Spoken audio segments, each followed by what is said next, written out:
Então, agora a gente vai dar início à palestra, né, com o senhor Regis proferindo, né, a sua primeira palestra, e depois teremos a meditação com a psicóloga Ângela Lins. Tá? Boa palestra.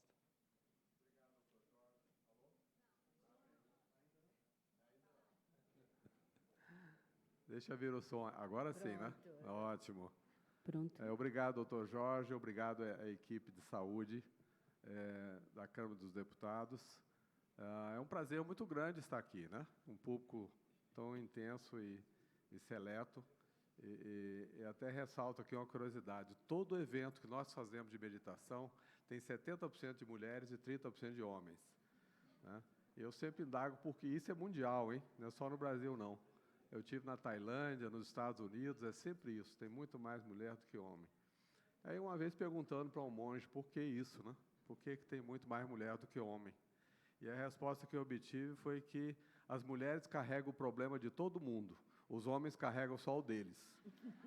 Então, não precisa tanto de meditação quanto as mulheres, que carregam o problema da família inteira, né, dos chefes, do trabalho, etc. E é um pouco sobre isso que nós vamos estar falando aqui. E eu agradeço muito a presença de vocês, a presença da Ângela, que é uma grande companheira nossa na Sociedade Vipassana, e espero conseguir transmitir para vocês uma ideia primeira. Tá? Isso aqui não é um curso de meditação, seria impossível dar um curso num período tão curto, de 1 hora e pouco. Tá? Nós vamos dar uma ideia do que seja meditação, e a Ângela vai complementar, e depois nós vamos fazer uma prática conduzida pela Ângela. Mas o que eu vou passar para vocês é o que é o ambiente, né, em que se aplica a prática de meditação. E o título que eu dei ali, que vocês estão vendo, é Meditação e Liderança, na ideia de trazer isso para o ambiente institucional. Até pouco tempo atrás, a meditação era tida como uma coisa individual, era um problema de pessoas físicas, né? Não tinha nenhuma conotação institucional, ou vantagens, né? Uma visão mais institucional desse processo. Entretanto, como eu vou tentar mostrar para vocês, isso evoluiu, né, para uma participação mais institucional. E começou ali uma ligeira imagem irônica. Quando eu comecei a meditar, agora eles falam em 25 anos, mas na verdade já tem mais de 30 anos, essa notícia está meio antiga. Eu era diretor da Sharp, do Brasil, em São Paulo, e eu tinha que meditar escondido, porque imagina um executivo meditando. Isso era um negócio, coisa de bicho grilo, né?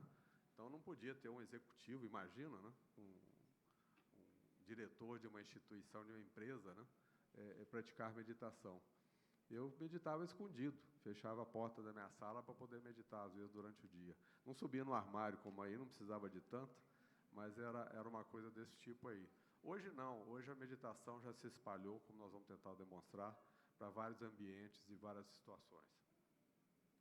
E o que é, né? A meditação, o negócio começou há mais de 3.000 anos, as notícias que nós temos, né, na Ásia principalmente, no meio depois veio a desenvolver o hinduísmo, depois o budismo, e aí se espalhou por várias religiões.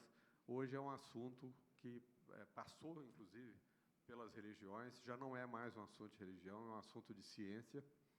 Hoje a ciência tem investigado muito, nós vamos tentar mostrar por que a ciência está tão interessada, e hoje quem mais examina e se aprofunda na prática meditativa são os cientistas, principalmente os neurocientistas e os psicólogos e psiquiatras. Então, a evolução desse processo, que tinha uma conotação religiosa, hoje não tem mais nenhuma conotação religiosa. A nossa instituição, Sociedade Vipassana de Meditação, é uma sociedade laica, tá? Não tem nenhuma vinculação, apesar de que o que nós ensinamos é uma meditação que tem origem no budismo. Mas a origem é budista, né? Não significa que nós tenhamos qualquer traço religioso. Nós recebemos alguns monges, inclusive. Esse é melhor, né? Quer trocar?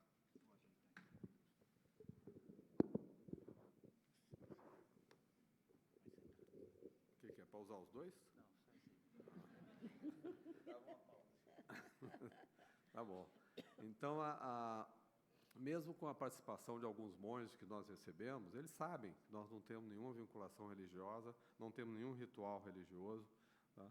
E essa é a ideia É uma prática que tomou uma dimensão muito mais ampla do que o círculo religioso, ainda que as religiões continuem trabalhando com a prática meditativa, que aprofunda a capacidade da oração, da introspecção, que esse é o objetivo. E o que é, né, a meditação? No fundo, é um treinamento mental. Tá? Não tem nada de místico, não tem nada de especial. Né? A gente imagina quem medita, aqueles caras que ficam ali, né? Assim, só querendo um estado todo emocional, especial. Não é nada disso. Meditação é um treinamento mental. É você aprender a lidar com a sua mente.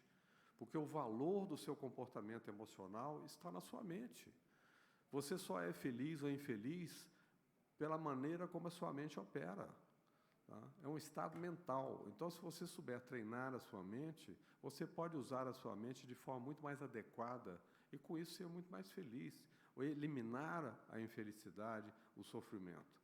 Então, o objetivo é um treinamento mental para que você aprofunde o seu processo de conhecimento, de autoconhecimento, principalmente, e, tendo esse autoconhecimento, você pode eliminar o sofrimento, ou pelo menos reduzir as condições de sofrimento e ser feliz. Tá? Que é o objetivo de todos nós na vida. Ninguém acorda de manhã dizendo, hoje eu vou ser infeliz. Tá? Fazer a opção de ser infeliz. Né? Pelo contrário, a gente acorda de manhã, quer fazer coisas para ser feliz. Isso a mente é que determina. Ser feliz, que é a opção que nós temos claro para nós, é opcional. Tá? Então, saber fazer essa opção é que é a intenção desse treinamento mental. E é isso que nós fazemos com a prática da meditação. Treinamento mental. Né? Não tem que parar de pensar, que é outra bobagem que tem gente que diz por aí. Né? Não tem nada que parar de pensar, não. Ninguém consegue. Quem tenta parar de pensar fica louco. Tá? Então, é uma bobagem muito grande que tem gente que diz isso por aí. Não é parar de pensar, não. É saber usar os conhecimentos e o pensamento. Isso sim que é o nosso propósito de treinamento mental. E isso é baseado em concentração e plena atenção, que é a essência da prática meditativa, que é o que nós ensinamos nos cursos, né, de meditação. Plena atenção. O que é plena atenção? O que é o exercício de plena atenção? Né? Tem várias definições do que é plena atenção. Nós gostamos de usar essa aí, que é de Jon Kabat-Zinn, que é um personagem importante, um neurocientista, que desenvolveu o programa de redução de estresse, o MBSR, sobre o qual vamos falar um pouco. O Jon Kabat-Zinn define que plena atenção, tá, é a arte, né, de prestar atenção no momento presente, por vontade própria, né, sem julgar.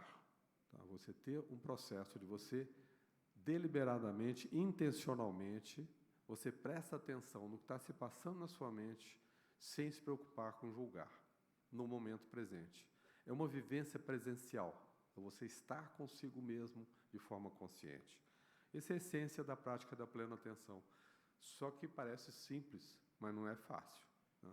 E nós temos, então, que desenvolver nossa capacidade, treinar a nossa mente para que nós possamos vivenciar o momento presente, em vez de nos perder no passado e no futuro. Mais de 80% do tempo, nós ficamos presos ao passado, né, ruminando coisas que já aconteceram, relembrando cenas, relembrando diálogos, coisa que você disse e não devia ter dito, coisa que você devia ter dito, mas não disse, coisa que te disseram, mas que você não gostou, coisa que você devia ter reagido, mas não reagiu. Aí você fica ali naquele ruminando, como dizem os psicólogos, coisas do passado, sem nenhuma vantagem, a não ser sofrer. Tá, uma boa maneira de sofrer é essa, é ficar lembrando besteiras do passado. E nós somos craques em fazer isso. Né? Outra coisa que nós fazemos é nos perder no futuro. Nós ficamos lá, né, pensando em coisas, em planos mirabolantes, querendo alcançar coisas, sonhando, ambicionando, salivando coisas do futuro que não vão acontecer. Ou pelo menos não vão acontecer como a gente quer ou espera. Né? Fica se preocupando. O que é uma preocupação? É uma ocupação antes da hora, né, que nos faz sofrer. Então, essa consciência de que nós nos perdemos no passado e no futuro é que nos dá essa necessidade.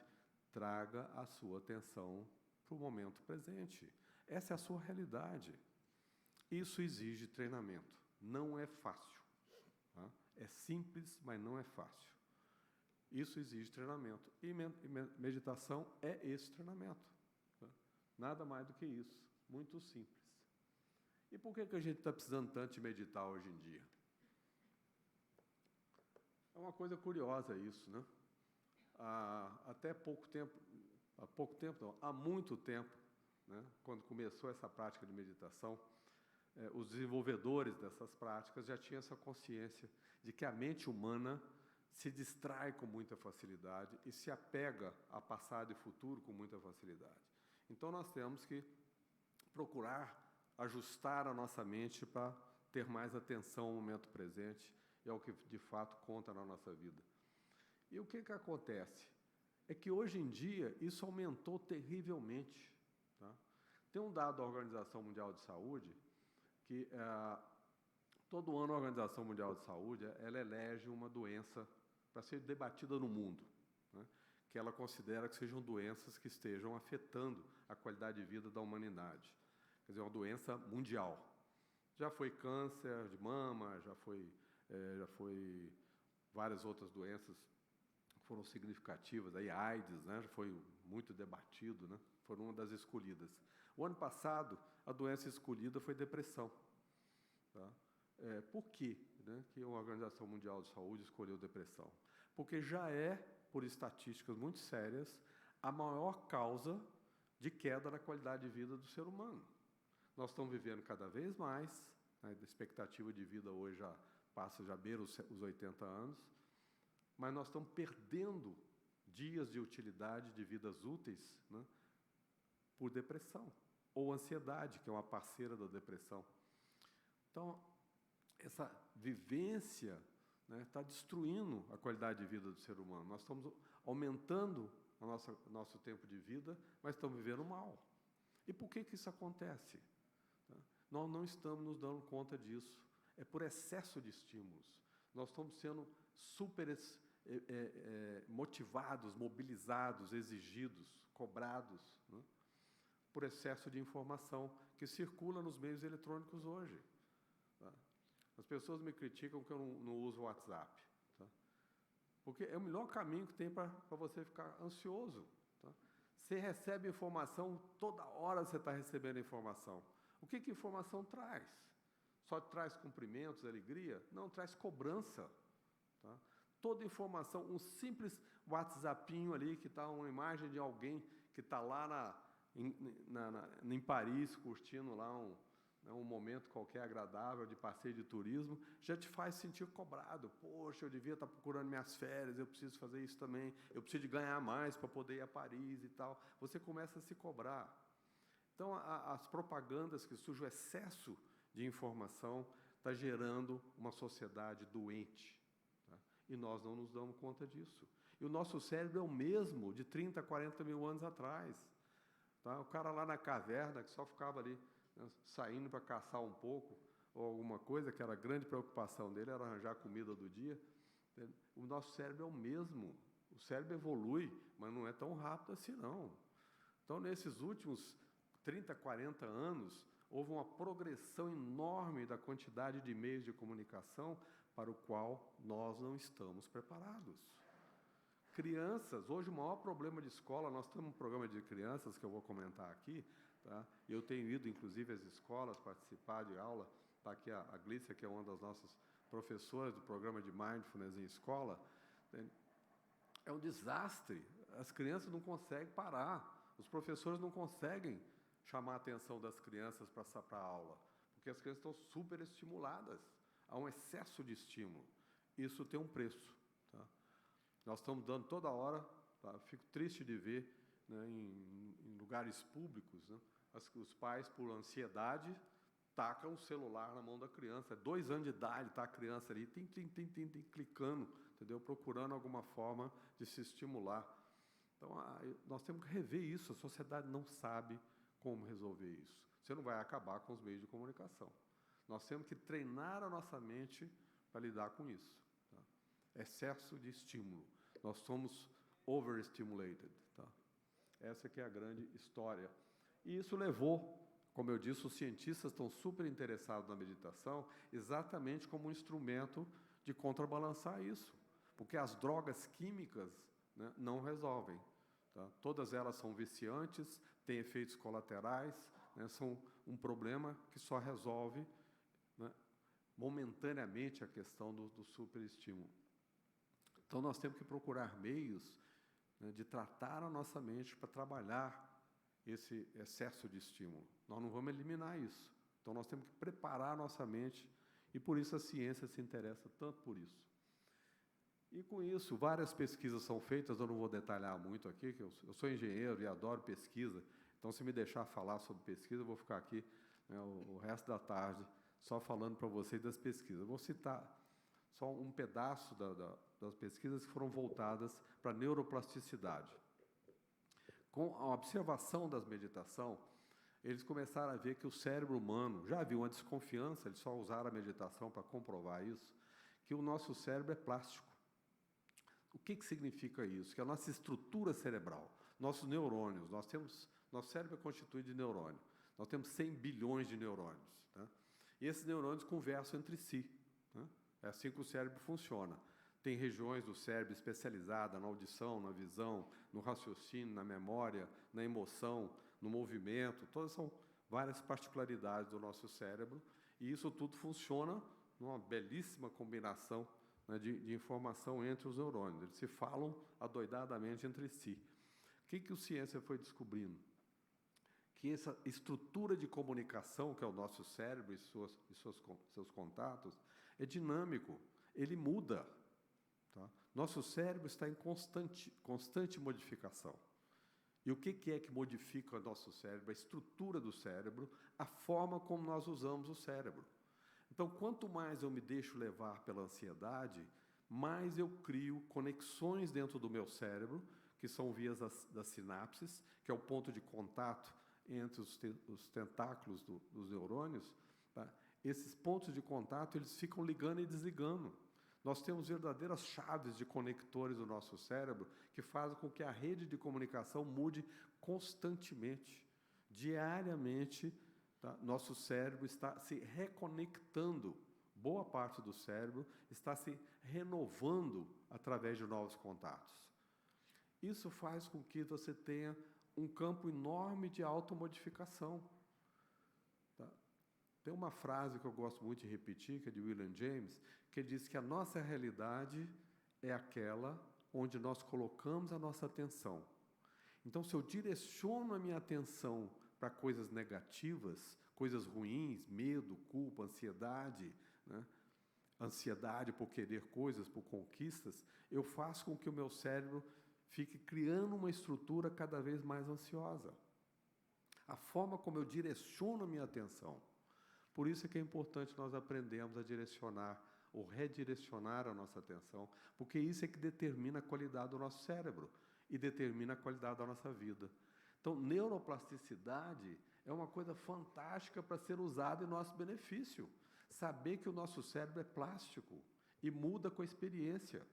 Então, se eu alimento experiências negativas na minha vida, eu vou ter um cérebro doente, tá? Se eu alimentar experiências negativas. Se eu tenho uma reorientação afirmativa, positiva para o meu cérebro, para a minha atenção, eu crio uma estrutura saudável. Eu vou ser uma pessoa mais alegre, mais equilibrada, mais paciente, se eu direcionar a minha atenção, a minha mente para as coisas saudáveis. Simples assim. Aí tu, que bacana, então basta eu pensar positivamente. Mas como é que faz isso? Aí que a coisa complica, como é que faz isso? Só saber que é assim não adianta, né? Nós temos que saber como. Então, esse como é que fez com que, né, a neuroplasticidade, né, que é essa plasticidade do cérebro, fosse. Isso aí é um exemplo de um monge, que é um francês, Mathieu Ricard, que é considerado o monge da felicidade, porque fizeram um monte de testes com ele, e ele deu um cara assim super, tudo, passou nota 10 em tudo que é possível medir sobre ser feliz. E se vocês verem, tem muita palestra dele no YouTube, no nosso site, inclusive, tem palestra dele. Ele é um cientista francês, né, doutorados, né, pós-doutorado, importante na França, que abandonou tudo, foi ser monge, foi para o Tibete ser monge lá. E aí os cientistas foram atrás do Dalai Lama, que recomendou que pegassem ele para cobaia. Ele virou uma cobaia. Hoje vive em laboratórios né, cientistas, e fazendo palestras sobre isso, sobre as experiências, já que ele é cientista e monge, né? E o que descobriram com esses testes aí que fizeram na cabeça dele? Foi isso, que o cérebro é plástico. Tá? Eles viram que a prática dele mostrou um deslocamento no córtex pré-frontal. O córtex pré-frontal é essa parte aqui da nossa testa, né, que tem aqui essa parte do cérebro, né, do córtex, chama córtex pré-frontal. O nome está dizendo, né, pré-frontal. Essa parte é responsável pelo nosso humor. Tá? Ela tem uma grande influência, tanto que a grande diferença que nós temos dos macacos, se vocês perceberem, é que a nossa testa é bem mais ampla do que a dos macacos. Né? Os macacos têm a testa mais afundada, né? E o que é? A grande diferença do nosso cérebro dos macacos está exatamente no córtex pré-frontal, que ele é responsável pelo nosso comportamento emocional. Então, o córtex pré-frontal tem ele é que segura as nossas reatividades, ele é que segura muito da nossa conduta. Então, tem um papel relevante na nossa felicidade. E eles viram o quê? Que esses monges, não foi só esse aí, foram os 10 monges iniciais, que eles têm um córtex pré-frontal deslocado para a esquerda. Tá? Quando vai na ressonância magnética, tá? O brilho é mais para a esquerda. Caramba! Por quê, né? Ser feliz significa ter córtex, né? Nada a ver com política, hein? Tem que ser de esquerda para ser feliz. Então, você projeta da esquerda. Aí eles foram pesquisar, né, o pessoal mal-humorado, né? Pega aí a turma de deprimido, enche logo uma sala dessa aqui, assim, né? Então, aí foram ver lá os deprimidos, não deu outra, né? Córtex pré-frontal para a direita. Caramba, então realmente o córtex pré-frontal tem muito a ver com a... Mas e daí? Pô? Os monges conseguem isso por quê? São felizes em todos os testes e, ao mesmo tempo, têm o córtex pré-frontal para a esquerda. E os infelizes, deprimidos principalmente, têm o córtex pré-frontal para a direita. Será que isso muda? Aí vem a história da neuroplasticidade. Vamos fazer, né, vamos treinar, pegar um grupo dos deprimidos, puseram uma prática de meditação durante 8 semanas, que é parecido com esse programa de redução de estresse que eu vou falar daqui a pouco. Depois de passar 8 semanas treinando essas pessoas em meditação, grupo de controle versus grupo que foi treinado em meditação, foram ver o cérebro, né, o córtex pré-frontal dessas pessoas que passaram pela prática da meditação. Houve um deslocamento. O cérebro passou, né, do extremo direito que eles estavam, que estavam muito ruins, né, conduzindo mais para o centro. Não foram lá como os monges, também nem milagre, né? Mas foram para o lado direito, que é o comum, foram para o centro, né? A energização do córtex pré-frontal ficou mais fortemente anunciada no centro do cérebro, que é o normal das pessoas que estão em condições de vida normal. Então, isso aí foi que eles chamaram de neuroplasticidade, quer dizer, pela força da mente, do treinamento mental, você muda as suas conexões cerebrais, você mudou o cérebro. Não é uma mudança ali de momentâneo, não. Você fez uma mudança, foi lá, mediu e aquilo passa. Você mudou a estrutura cerebral, você mudou as conexões neuronais, tá? Desligando e ligando novas sinapses, que é a forma como os neurônios conversam. Então, essa neuroplasticidade levou a essa conclusão, muitas outras, eu poderia, como eu disse, alongar muito sobre isso, mas não é o caso. Muitas outras pesquisas, aqui em Brasília mesmo, nós temos pesquisa na Universidade de Brasília, o Dr. Eduardo Tosta tem feito um belo trabalho aqui, de efeito da meditação em pacientes com câncer de mama. Não que cure câncer, tá? Não há nenhuma comprovação de que meditação cure câncer, mas cria um estado afirmativo de equilíbrio, tá? Que mexe tanto com o psicológico como com a parte de resistência física e a recuperação, tanto física como emocional, das pacientes que foram submetidas ou a tratamento ou a cirurgia. A recuperação é muito mais rápida naquelas pacientes que se submeteram a aprendizado e praticam a meditação. Isso é uma pesquisa aqui já publicada internacionalmente, que tem sido repetida várias vezes. A Universidade de Brasília, inclusive, oferece curso de meditação, tá? Exatamente por causa disso, da Escola de Medicina, né? E assim por diante, vários. O que é? Por que isso acontece, né? Vamos falar um pouco da dinâmica do estresse, já que é a doença do século. E curioso, não é só de adulto, né? Hoje nós temos o fenômeno do estresse e da ansiedade atingindo fortemente a adolescência, até a pré-adolescência. Nós já temos casos gravíssimos, né, de jovens entrando em estado de depressão, suicídio. Não sei se vocês têm visto aí na imprensa, a quantidade de adolescentes está aumentando intensamente a ocorrência de suicídio na adolescência, né, coisa que era rara, né, muito raro de acontecer. Por quê? Processo de depressão. Então, a busca de algum encaminhamento, né, nesse sentido, leva a que a gente tenha um pouco de entendimento disso, o que é o estresse, o mecanismo do estresse.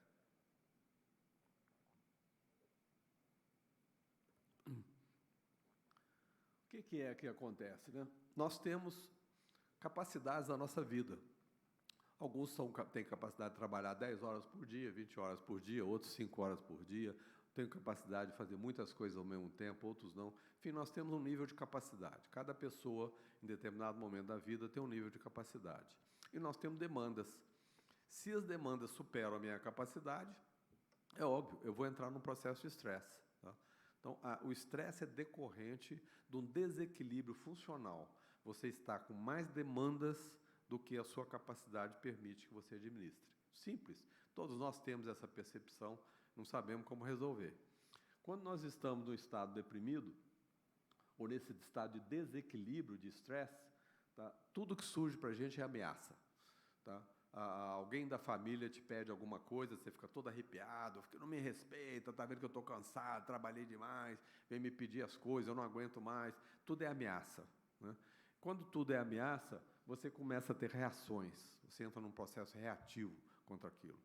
Então, esse é o nosso estado de desequilíbrio funcional, porque nós estamos tendo excesso de demanda, isso me joga no processo de estresse, me arrebenta, né, com dores crônicas, com problemas. A Ângela vai falar um pouquinho sobre isso também, se puder. Vamos lá, vamos ver se dá tempo, né, Ângela?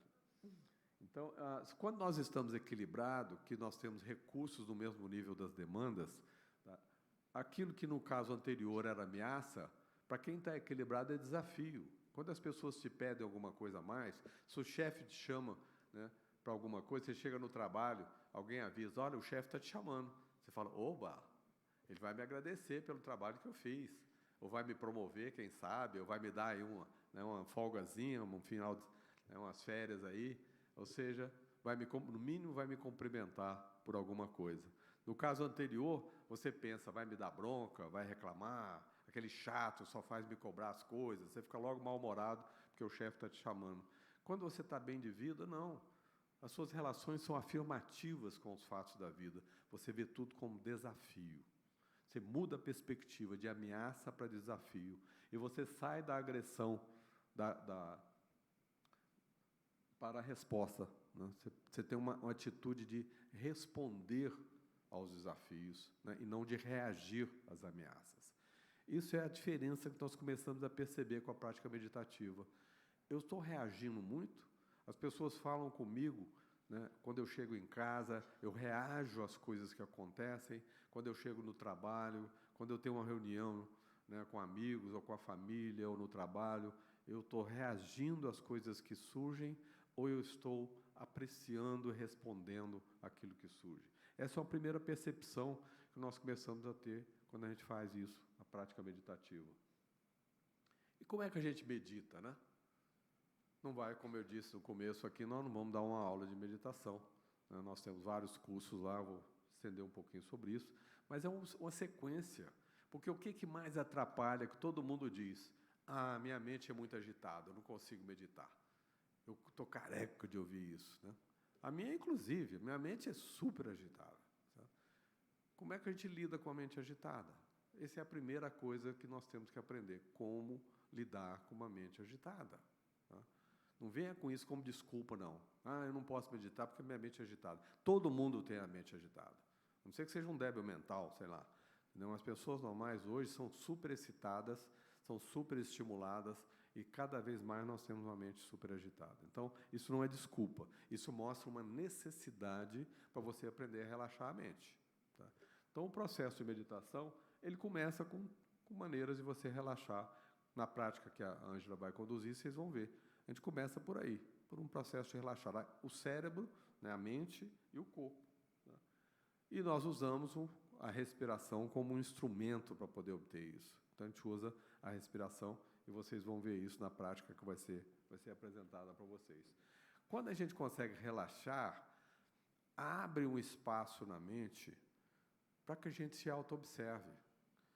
A gente percebe aquelas divagações, a gente percebe que a gente está sendo levado para o passado, a gente percebe que tem coisas repetitivas que ficam ali, nos levando a todo instante para o mesmo lugar. Tá? Esse vai para o passado, vai para o futuro, volta para o passado, vai para o futuro, que nos dispersa da nossa realidade. Então, a gente começa a ter capacidade de observar. Quando a gente aprende a observar, que é a essência da prática da meditação vipassana, é a observação da mente. Você ter a mente observando a mente. Né? É o Homo sapiens sapiens, né? Observador da observação. Né? Observa, sabe que sabe. Tá? E é o natural. Quando a gente está fazendo bobagem, quando a gente está com raiva, a gente não sabe que está com raiva. Né? A não ser que você queira se iludir, né? Aí você finge que não sabe. Mas você sabe que está com raiva, né? E assim por diante. Isso nos leva ao exercício de plena atenção e consciência, que é o processo de aprendizado na prática meditativa. Como nós vamos percorrer isso com a prática que nós vamos fazer daqui a pouco, vocês vão poder sentir isso, como fazer isso, né, com essa prática. Tá? Nós não vamos alongar muito agora. Mas nós estamos falando aqui de ambiente de trabalho. Então, nós temos que focalizar um pouco do que está sendo feito hoje, tá, no ambiente de trabalho. E o que se faz? Tá? O transtorno mental, né, isso vem daqueles dados que eu falei da Organização Mundial de Saúde. Tá? Já é a primeira causa de afastamento de trabalho no Brasil. Isso são dados do Ministério da Previdência. Tá? Transtorno mental já é a maior causa de afastamento do trabalho no Brasil. Estudos internacionais mostram que o transtorno mental provoca 10,8 dias, em média, de afastamento por ano. Tá? É o que nós estamos falando, principalmente, de ansiedade e depressão e, consequentemente, dores crônicas, que advêm do transtorno mental. Estudos da União Europeia indicam que 28% dos trabalhadores têm problema de saúde por estresse. É a segunda causa de afastamento. 41 milhões de pessoas são afetadas só na União Europeia. Esses são dados de alguns anos atrás, isso já piorou bastante, esse quadro aí. E, para isso, nós desenvolvemos, existem à disposição, né, de todos, programas individuais, programas educacionais e programas corporativos. Eu vou falar muito rapidamente sobre isso. Programas individuais são, tipicamente, programas que se ensinam a meditar. Né? Há várias instituições no mundo, aqui em Brasília, nós somos uma dessas instituições, mas não somos a única. Você tem várias instituições, como eu comentei, até a Universidade, a Escola de Medicina da Universidade de Brasília, oferece curso de meditação. Tá? Tem várias organizações privadas, né, e até públicas que ensinam prática de meditação e prática de retiro, onde nós aprofundamos na prática meditativa. Esse é um curso nosso lá, é a nossa sede. Né, nós temos, todo mês nós temos curso de meditação lá, e normalmente nós temos 150, 180 pessoas todos os meses fazendo o curso. Cerca de 12 mil pessoas já fizeram o curso de meditação conosco, tá? Lá na SVM. Nós temos 10 anos de funcionamento, tá? E isso aí é o que ocorre. Todo mês tem fila de espera, tá? Tem pessoas querendo, né, nesse processo. Nossa entidade é uma entidade sem fins lucrativos. Tá?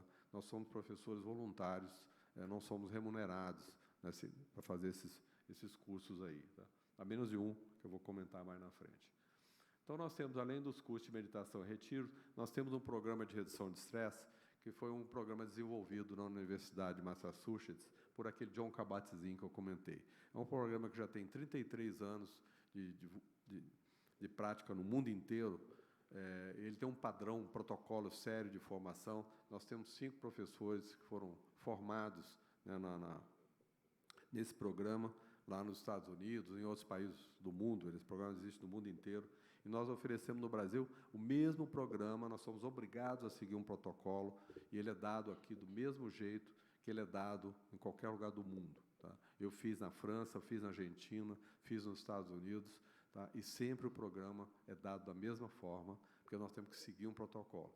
Com isso, esse programa passou a ser um dos programas mais estudados do mundo, porque ele existe há 33 anos, no mesmo formato, é um programa de 8 semanas, baseado em meditação, né, da plena atenção, ou mindfulness, como ele é conhecido no mundo inteiro. Isso fez com que ele fosse extremamente atraído por pesquisadores, né?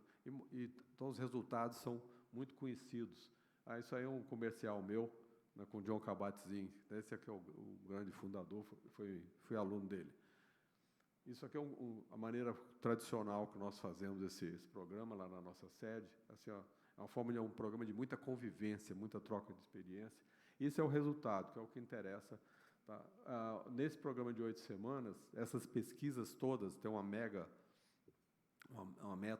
pesquisa que fez uma média de várias outras pesquisas e concluiu que quem faz o programa, desse programa de redução de estresse, né, que nós chamamos de MBSR, que é a sigla internacional, que há uma redução de ansiedade de 52%, de depressão de 53%, de estados de raiva de 54%, aumento do vigor, que é importante para quem tem depressão, de 28%, e redução da fadiga de 30%.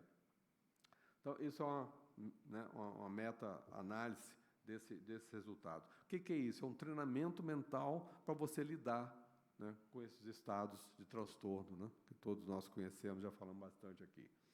Além disso, nós temos um programa na escola. Esse programa é um programa que nós temos muito carinho com ele. É uma coisa que eu considero a maior missão da nossa entidade, que está sendo desenvolvido no mundo inteiro. O que acontece?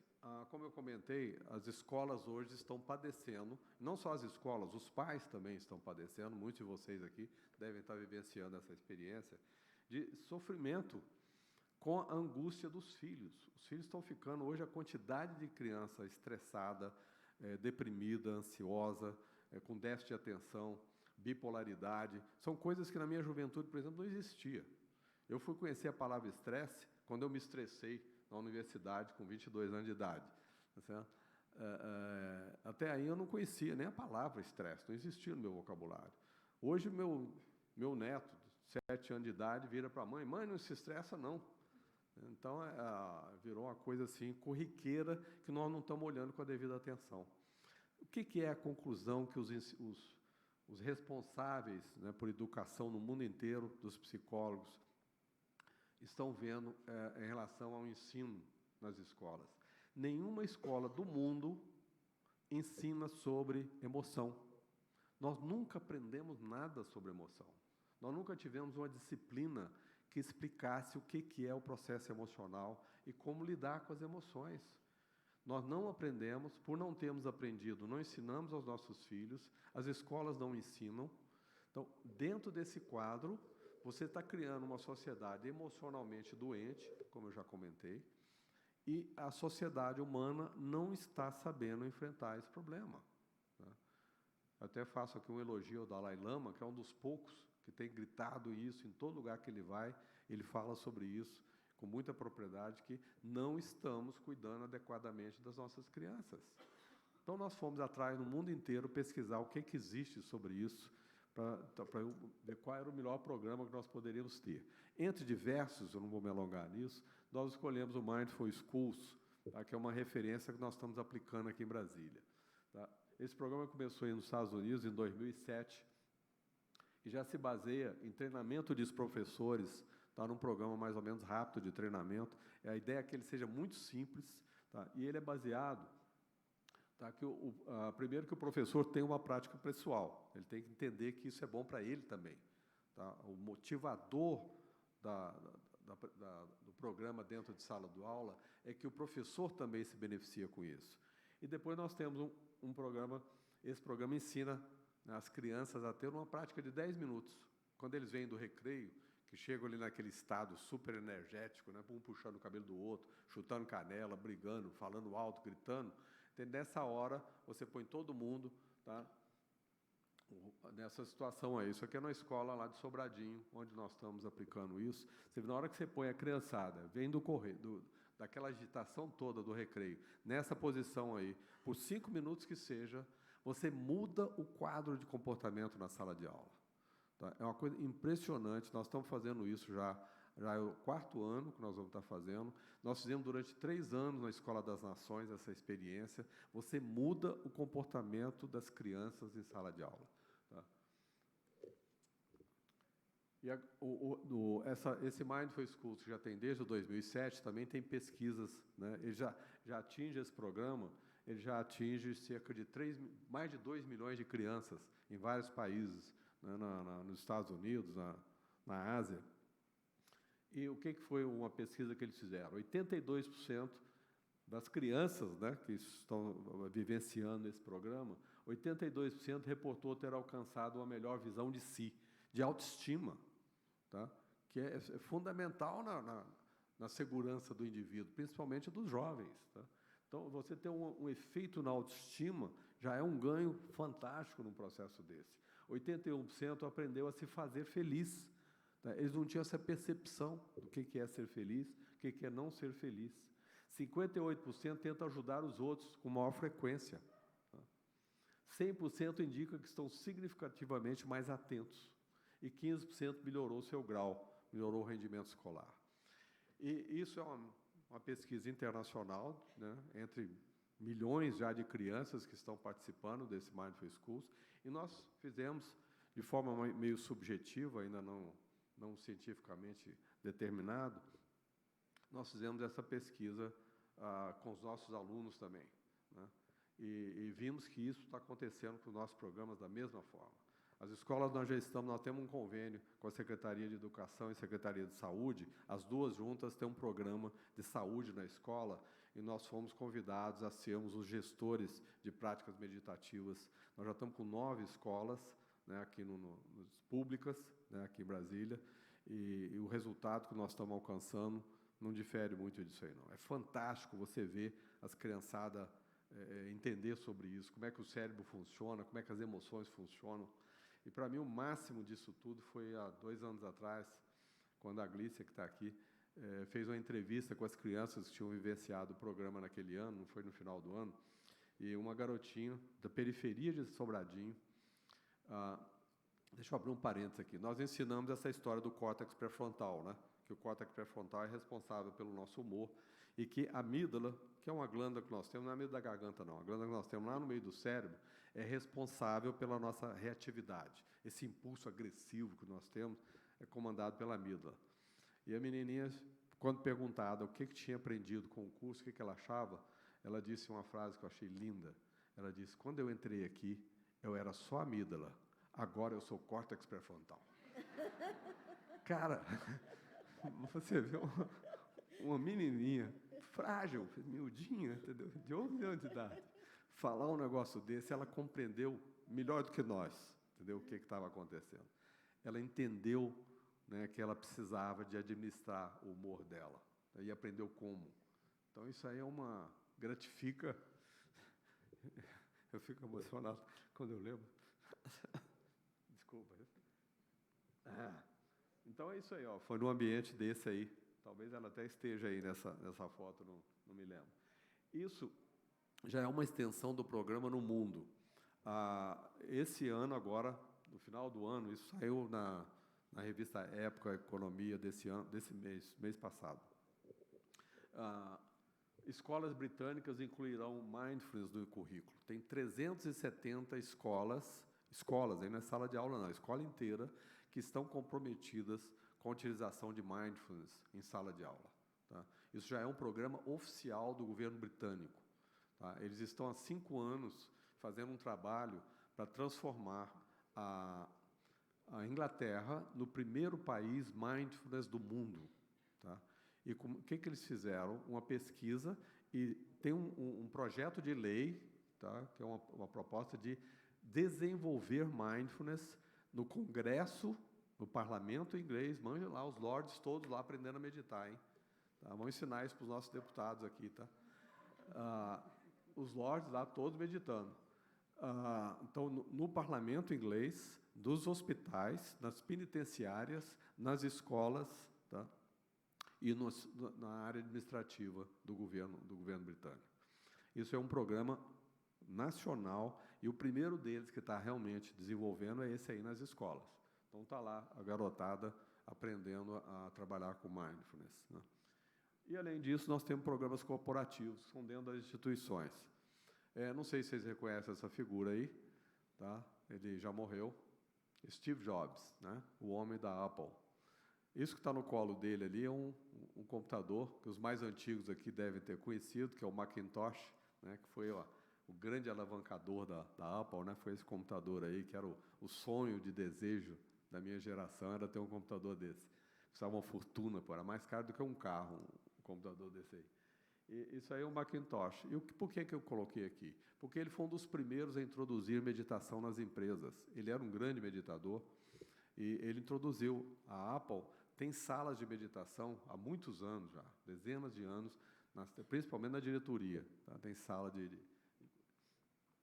E assim como a Apple, a General Mills, o Google tem um programa que ele espalha pelo mundo inteiro, chama Search Inside Yourself, quer dizer, procure dentro de você, né? Que é o MBSR, que eu comentei, com adição de inteligência emocional, que é um programa corporativo, para ser feito dentro das instituições, né, para criar esse ambiente. O Google, se vocês forem em qualquer instalação oficial do Google, tem várias salas de meditação. Tá? Em vários andares tem salas de meditação. Em São Paulo tem, nos Estados Unidos, onde você for, tem salas de meditação. Por quê? Porque eles são bonzinhos? Não. Porque eles viram que as pessoas são muito mais produtivas. Você cria um ambiente mais humano no seu ambiente de trabalho, quando você cria essa percepção de autoconhecimento, né, de autorrespeito, de paciência. Isso gera criatividade.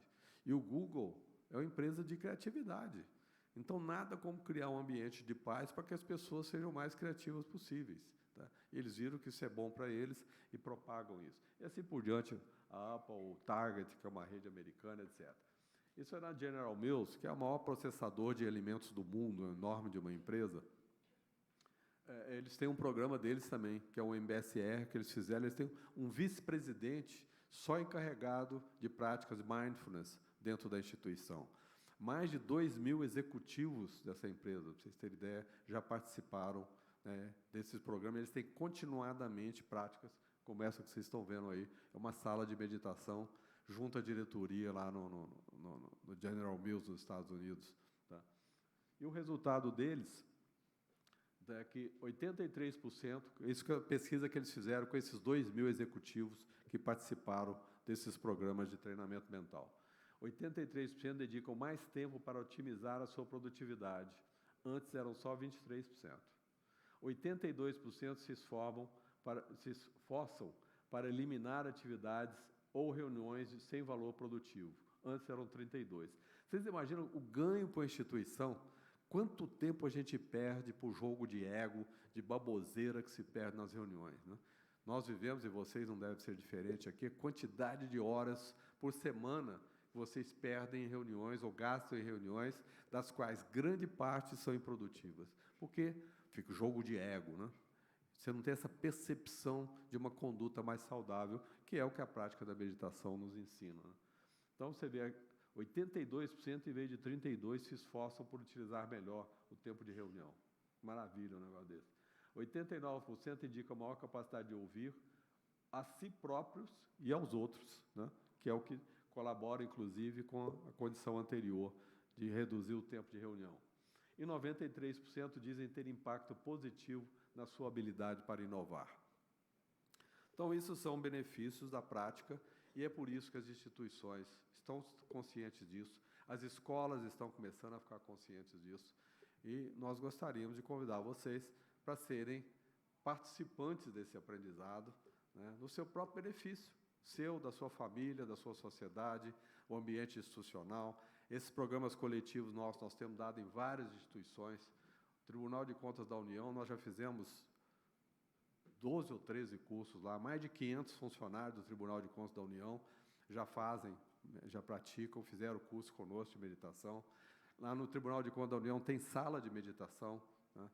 No Banco do Brasil tem sala de meditação, na UI tem sala de meditação, na Confederação Nacional de Indústria tem sala de meditação, e por aí afora. Nós já temos mais de 15 salas de meditação inauguradas em Brasília por conta desses cursos, dessa consciência de que a instituição se beneficia, né, com programas desse tipo. Então, não é uma coisa só para o benefício individual, não é uma visão egóica, é uma visão, inclusive, institucional e coletiva, que pode ser benéfica a todos os cidadãos. Tá? Isso é o que eu gostaria de transmitir para vocês, e passo para a Ângela, para ela complementar e fazer uma condução aí de uma prática conosco. Tá bom, Ângela?